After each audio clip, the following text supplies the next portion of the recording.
నేను లక్ష్మి. ఇక బులెటిన్లో డీటెయిల్స్ చూద్దాం. రాజధాని నగరం హైదరాబాద్లో రాత్రి భారీ వర్షం కురిసింది. ఎల్బీ నగర్, మలక్పేట, దిల్సుఖ్ నగర్, హిమాయత్ నగర్, ఖైరతాబాద్, ముషీరాబాద్, సైదాబాద్, అంబర్పేట ప్రాంతాలలో రహదారులన్నీ కూడా జలమయమైపోయాయి. లెక్నీ కపూల్ నుండి కంట్రోల్ రూమ్, నాంపల్లి, మొజాజంజాహి మార్కెట్ వరకు రహదారులకు ఇరువైపులా వరద పోటెత్తింది. కేసీపీ కూడమి, పంజాగుట్ట, మైత్రివనం, అమీర్పేట, ఎర్రగడ్డ రహదారులపై మోకాళ్లలోతు వరద చేరుకుంది. వాహనాలు ముందుకు కదలలేక పెద్ద ఎత్తున ట్రాఫిక్ జామ్ అయింది. తొర్రూరులో అత్యధికంగా 13 సెంటీమీటర్లు, బేగం బజార్లో 11.8 సెంటీమీటర్లు వర్షపాతం నమోదైంది. కేసీపీ చౌరస్తాలో వాహనాలు మొరాయించడంతో సమస్య మరింత జటిలమైంది.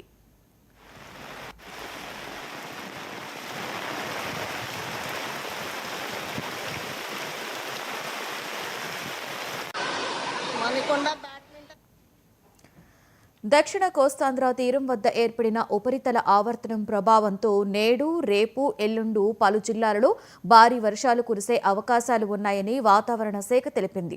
నిర్మల్, నిజామాబాద్, జగిత్యాల, రాజన్న సిరిసిల్ల, ములుగు, భద్రాద్రి కొత్తగూడెం, ఖమ్మం, సిద్దిపేట, వికారాబాద్, సంగారెడ్డి, మెదక్, కామారెడ్డి, నాగర్ కర్నూల్, కొమరంభీం, ఆసిఫాబాద్, జనగామ, హనుమకొండ, యాదాద్రి భువనగిరి, రంగారెడ్డి, హైదరాబాద్, మేడ్చల్, మల్కాజ్గిరి, నారాయణపేట జిల్లాలలో పలు ప్రాంతాలలో భారీ వర్షాలు కురిసే అవకాశాలు ఉన్నట్లుగా పేర్కొంది. ఈ జిల్లాలకు పసుపు రంగు హెచ్చరికలు కూడా జారీ చేసింది.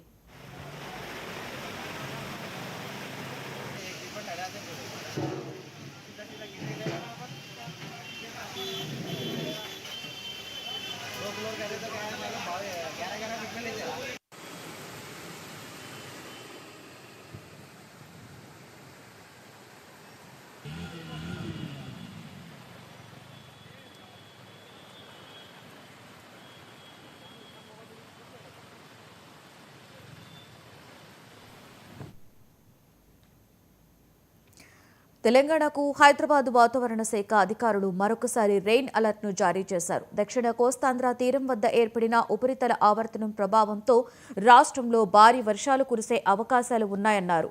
నేడు, రేపు, ఎల్లుండు పలు జిల్లాలలో భారీ వర్షాలు కురుస్తాయన్నారు. ప్రధానంగా ములుగు, భద్రాద్రి కొత్తగూడెం, ఖమ్మం, సిద్దిపేట, వికారాబాద్, సంగారెడ్డి, మెదక్, నిర్మల్, నిజామాబాద్, జగిత్యాల, రాజన్న సిరిసిల్ల, కామారెడ్డి, నాగర్ కర్నూల్, కొమరంభీం, ఆసిఫాబాద్, రంగారెడ్డి, హైదరాబాద్, మేడ్చల్, మల్కాజ్గిరి, జనగామ, హనుమకొండ, యాదాద్రి భువనగిరి, నారాయణపేట జిల్లాలలో భారీ వర్షాలు కురుస్తాయని వాతావరణ శాఖ హెచ్చరించింది. ఈ మేరకు ఆయా జిల్లాలలో ఎల్లో అలర్ట్ని జారీ చేసింది.